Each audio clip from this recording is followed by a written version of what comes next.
clamor de Jeremias e o clamor de Deus. Lamentações de Jeremias, capítulo 3, a partir do verso 48. Antigo Testamento, depois de Isaías, vai andando, você vai encontrar Jeremias. Depois de Jeremias, você vai encontrar Lamentações de Jeremias, capítulo 3, no versículo 48. O clamor de Jeremias e o clamor de Deus.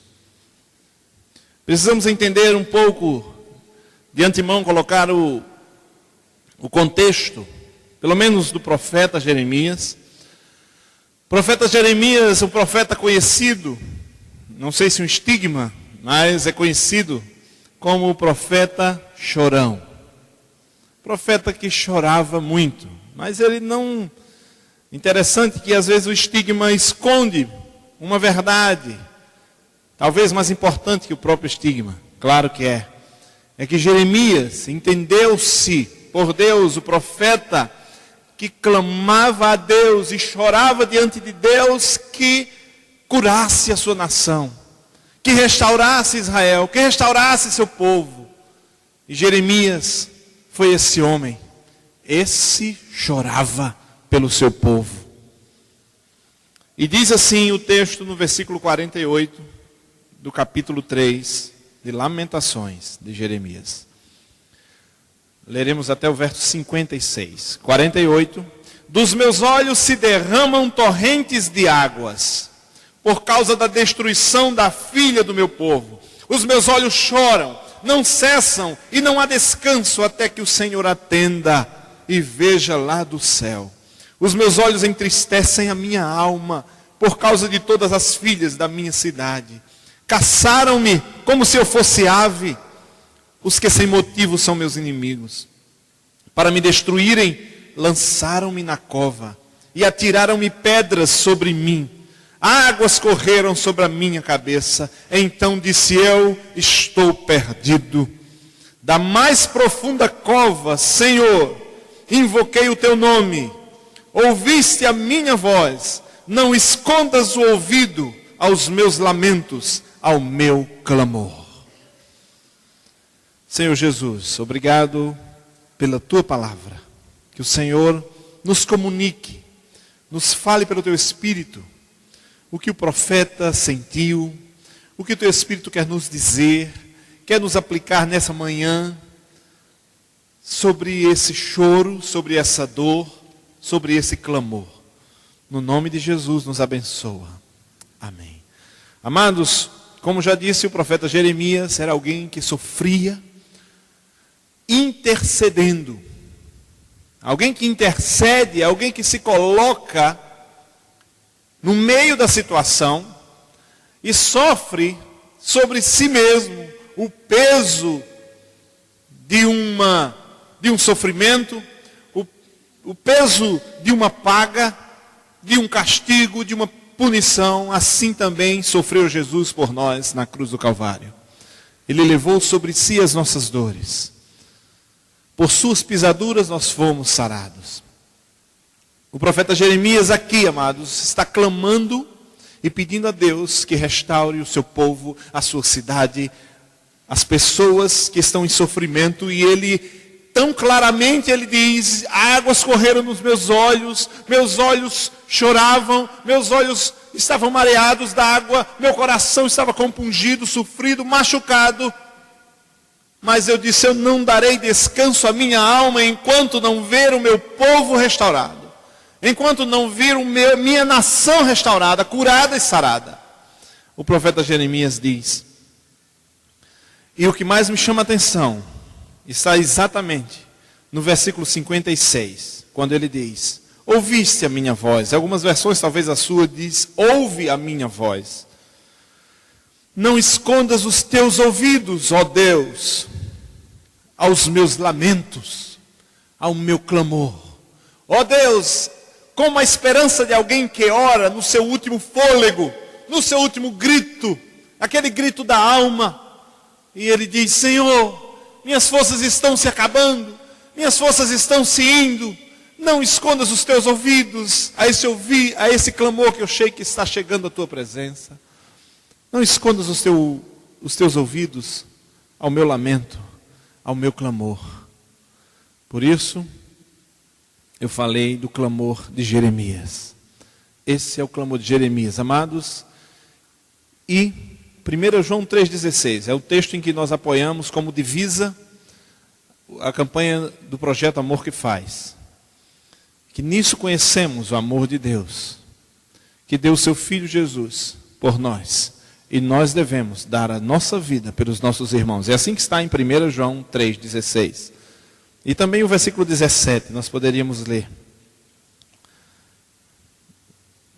Se não, eu lerei para você. Nisto conhecemos o amor que Cristo deu a sua vida por nós.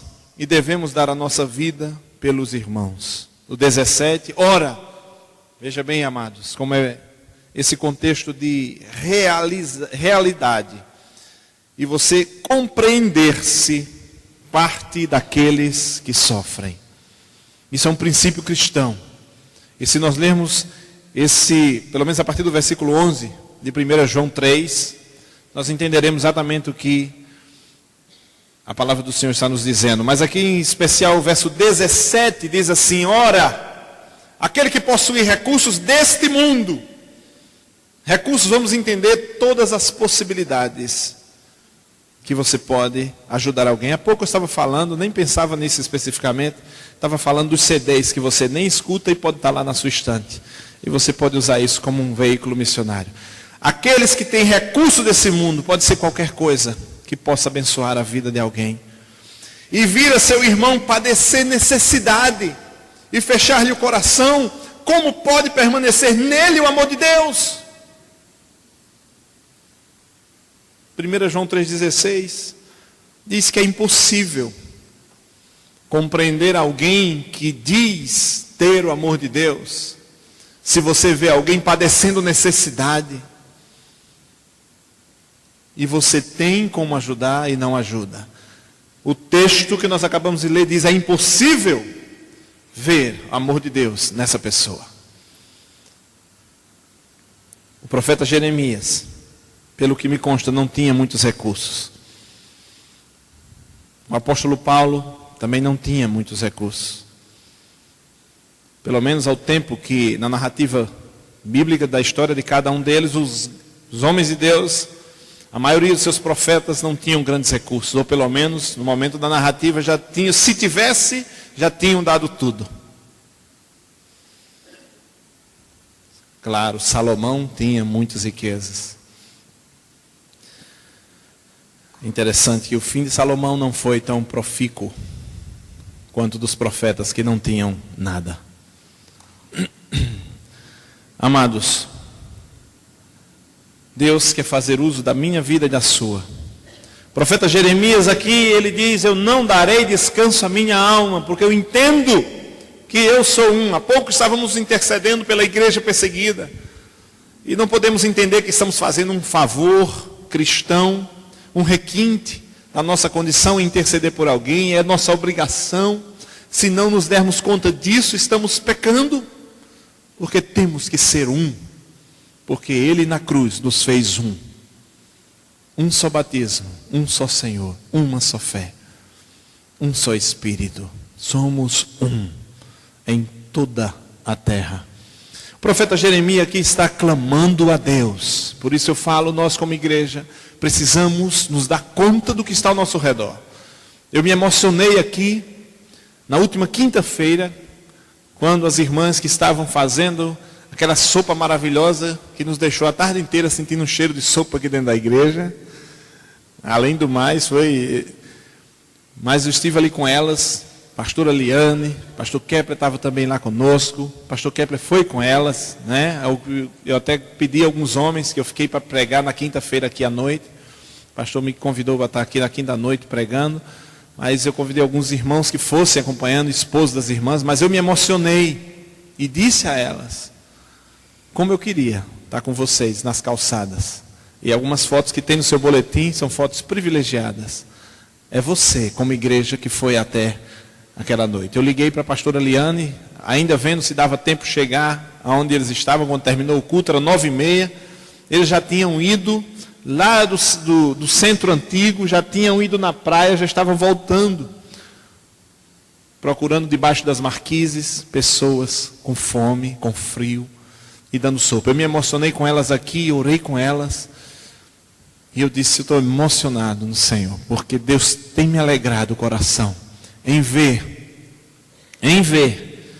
que o Espírito de Deus não deixa dormindo a sua igreja. Não deixa dormindo. A igreja tem sido despertada pelo Espírito Santo de Deus. E eu me alegro. Eu disse, eu me alegro na vida de vocês. Quanta gente. Olha, amados, eu digo uma coisa a você. E você pode pensar, eu não tinha tempo, pastor, de estar aqui. Eu tenho certeza que todas aquelas mulheres eram mulheres que tinham suas atribuições, suas ocupações. E eu fico feliz, mas eu quero dizer com isso que todos podemos. E Deus costuma chamar os que estão mais ocupados. Que coisa linda. Eu orei com elas agradecendo a Deus pela vida delas, pelo Espírito de Deus sobre a igreja. A igreja é viva, meu amado. A igreja é viva. O amor de Deus é um amor que faz. Nos sentirmos como Jeremias se sentiu e clamou a Deus. Ó Deus, escuta o meu clamor, Senhor. Escuta a minha oração. Eu sei que os teus ouvidos não estão agravados, que os teus ouvidos não estão surdos, Senhor. Eu sei que tu escutas, ó Deus. Escuta o meu clamor, o meu pedido. Escuta, ó Senhor. Amados, eu gostaria de lembrar, nessa parte, caminhando para a conclusão, de que a igreja deve se entender uma com o seu povo. E mais do que isso, lembrar que uma relação de aliança,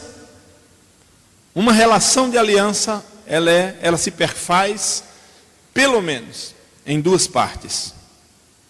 É um contrato, um trato, em que cada pessoa tem o seu papel. E eu costumo dizer que não vejo de outra maneira. Por exemplo, os milagres que Jesus fez, todos eles, Jesus mandou que a pessoa tomasse uma atitude. Jesus disse, vai lá no tanque de Betesda e te lava. No Antigo Testamento, Naamã, vai dar 7 mergulhos. Aquele paralítico, Jesus disse, levanta-te e anda. Mesmo o cego que disse, Jesus, filho de Davi, tem misericórdia de mim, Jesus disse, o que tu queres que eu te faça? Pelo menos quis que ele falasse o que ele queria. Moisés, à frente do Mar Vermelho, orou a Deus, e Deus disse, Moisés, por que clamas a mim? Olha, amados, Moisés, por que tu estás clamando, Moisés? Diga ao povo que marche. Não é hora de orar. É hora de fazer. É hora de agir. Há tempo para tudo. Sabe o que é isso, queridos? Que tem coisas que nós temos que orar. Todo o ministério.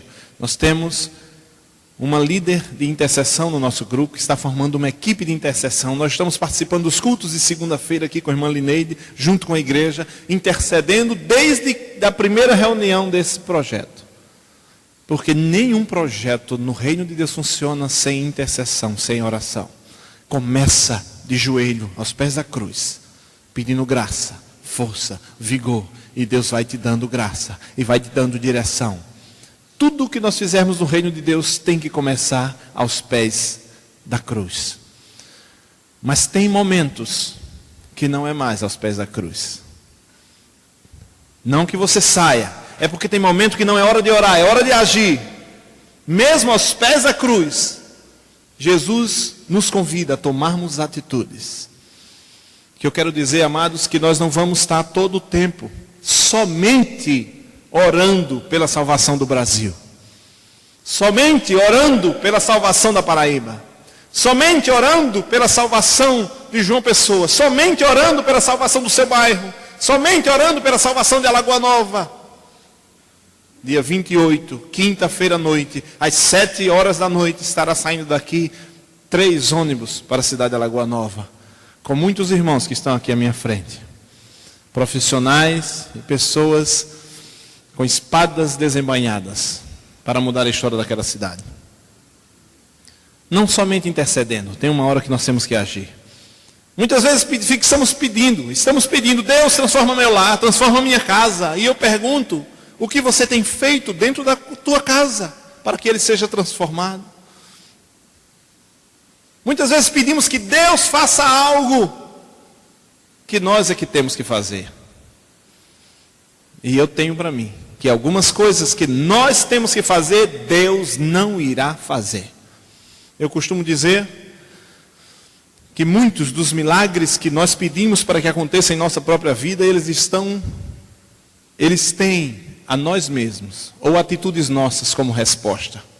Ou seja, no momento em que eu e você tomarmos algumas atitudes, milagres que nós esperamos talvez há muito tempo, irão acontecer em nossas vidas. E estamos pedindo, Deus faz um milagre, Deus faz um milagre, Deus faz um milagre. E eu gostaria de lembrar uma história de uma missionária da Jocum, que estava em Bombaim, na Índia, e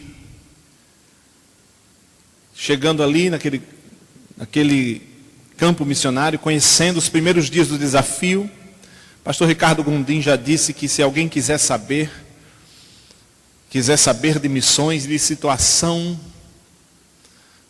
de necessidade, de carência, da existência humana, essa pessoa precisa ir à Índia. E diz que essa missionária da Jocum, chegando à Índia, viu uma mulher praticamente que rastejando no chão, no meio à lama, fétida, ferida, enferma. E a missionária olhou para ela e logo pensou numa oração, talvez uma oração bastante clichê, bastante automática, mas aquilo realmente também mexeu com sua alma e seu coração. E ela disse, Deus, o Senhor não está vendo a situação dessa mulher e o Senhor não faz nada? Ela disse que imediatamente em seu coração ela ouviu a voz de Deus dizendo, minha serva, tu estás vendo a situação dessa mulher na tua frente e tu não fazes nada. Porque ela estava na frente da mulher e estava pedindo a Deus que Deus fizesse alguma coisa por ela. E Deus fez ela ouvir em seu coração, você está na frente dela, é você que tem que fazer alguma coisa.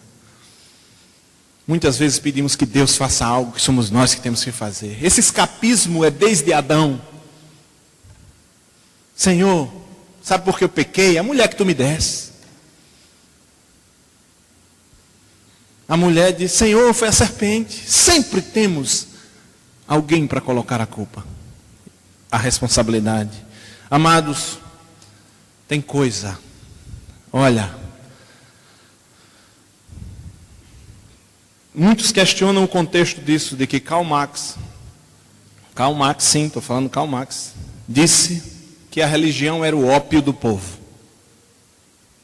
O ópio, aquilo que alguns falam sobre o contexto do que realmente Karl Marx quis dizer com isso. Mas um conceito mais geral, mais genérico, é de que as pessoas se alienam em Deus, ou melhor, se apegam a Deus, se alienam de toda a realidade ao seu redor.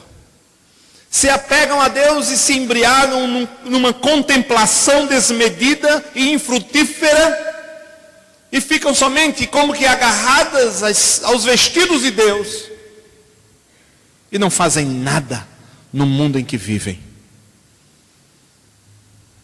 Eu dei o título dessa reflexão sobre o clamor de Jeremias e o clamor de Deus, por essa voz que você pode ouvi-la essa manhã, dizendo,